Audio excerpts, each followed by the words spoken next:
Lessons on Goal Setting, Jim Rohn, The Awakening. I still remember the exact moment I first heard Jim Rohn speak about goals. It was early in my career. The stage, I felt a tap on my shoulder, the unmistakable handshake between conviction and opportunity. His calm voice cut through the ambient chatter. If you don't design your own life plan, chances are you'll fall into someone else's plan. And guess what they have planned for you? Not much. At that instant, I realized something fundamental. My life was unfolding by default, not by design. I came home that evening with a restless energy, scribbling thoughts in a weathered notebook. That night marked the beginning of my own journey into goal setting. Over the years, Jim Rohn's lessons became my compass, guiding me through triumphs and setbacks alike. Today, lessons about clarifying vision, committing to action, and transforming aspirations into realities together. We'll explore how goal setting bridges the gap between where lessons I learned from Jim was that clarity is power without a clear target. Effort dissipates like smoke in the wind.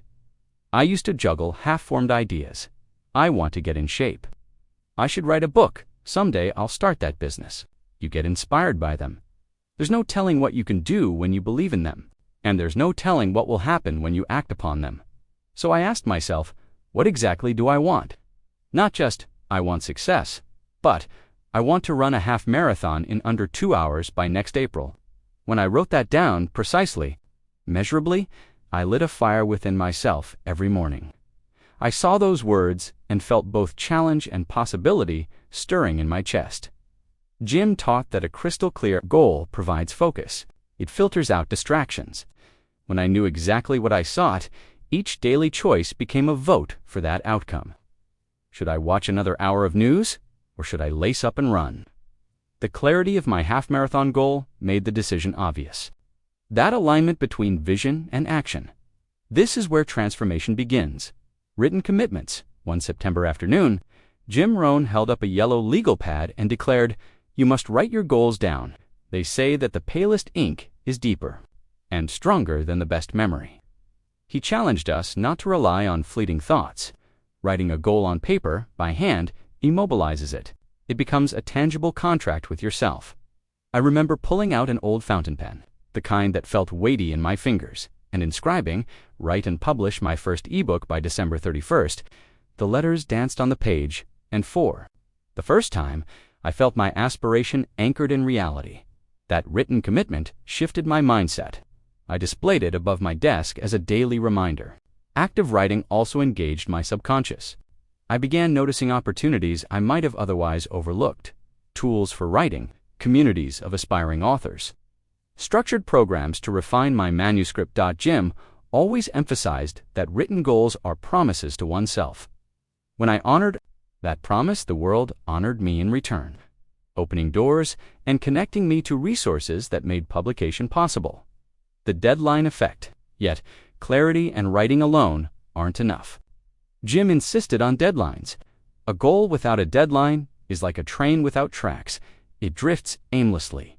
I learned to set both target dates and interim milestones. For my ebook, I mapped out a schedule. First draft by October 15th, revisions.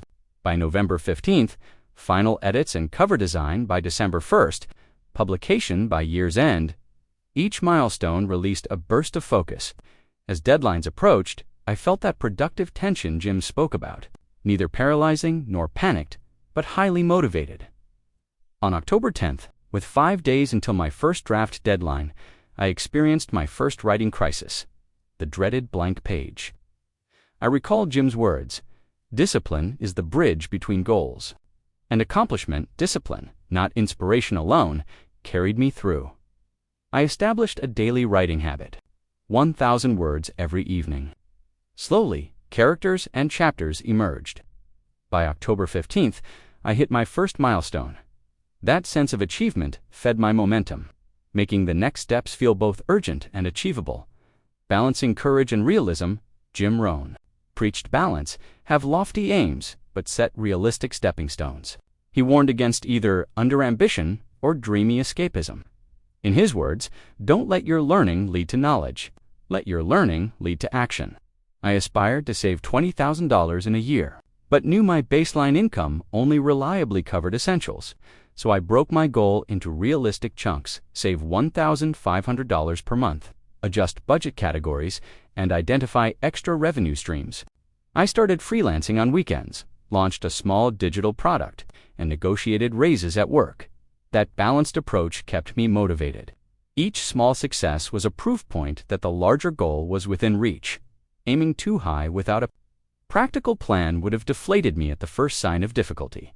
Aiming too low might have left my potential untapped. Finding that sweet spot, stretch, and stability. Thrive on daily disciplines. Jim often said that success is neither overnight nor sporadic. It's the sum of small, consistent actions. I incorporated this lesson into my routine by creating daily goal practices. Morning visualization. Each day at dawn, I closed my eyes and visualized crossing the finish line of my half marathon, hearing cheers, feeling victorious. I pictured the heading of my ebook on a bestseller list, imagining the weight of the e-reader in my hand. Visualization primed my mind for success. Focused work blocks. I scheduled 2 1-hour blocks daily dedicated solely to goal-related tasks, writing chapters or training runs. External interruptions were minimized. My phone was on airplane mode, and I used noise-canceling headphones. Within those protected hours, progress was inevitable. Encountered, lessons learned. I jotted these insights in a goal journal. This practice not only tracked progress, but helped me adjust tactics, refine timelines, and celebrate small wins. Over months, a single hour of writing per day might yield modest word counts, but over weeks, entire manuscripts emerged. A daily 30-minute run built stamina, turning me from a casual jogger into a competitive runner. Consistency turned momentum into mastery. Accountability and support. Ron understood that while goals begin as personal commitments, they flourish in community. He urged us to join a mastermind or find an accountability partner. I felt the power of this lesson when I invited a fellow writer to be my accountability buddy. Every Monday morning, we exchanged updates, word counts, triumphs, frustrations. Her encouragement spurred me forward during lulls, and my encouragement did the same for her. For my fitness goal, I joined a local running club. The camaraderie of Saturday long runs, the high fives at the finish of each timed interval, the shared post-run coffee. These interactions transformed a solitary endeavor into a shared mission. When the winter months made early morning runs bitterly cold, the simple act of knowing friends awaited me kept me stepping out the door. As Jim said, you are the average of the 5 people you spend the most time with. By surrounding myself with motivated, supportive individuals, I found my own motivation amplified. My goals were no longer mine alone. They became collective victories, embracing failure as feedback, despite careful planning and discipline. Jim framed failure not as a verdict, but as feedback. He taught, failure is simply a few errors in judgment, repeated every day. When I missed a weekly mileage target due to illness, I resisted shame. Instead, I analyzed, was my training schedule too aggressive? Did I neglect rest? I rebounded stronger. In writing my ebook, I faced revision after revision and rejections from small publishers. Instead of surrendering, I dissected each rejection note, improved my draft, and polished my pitch. Those no's refined my approach until I landed a small press that believed in my voice. Every failure along the way was data, guiding me to better decisions. The compound effect of goals over time. I witnessed the compound effect, the principle Jim loved to highlight. Small, smart choices repeated over months and years yield exponential results.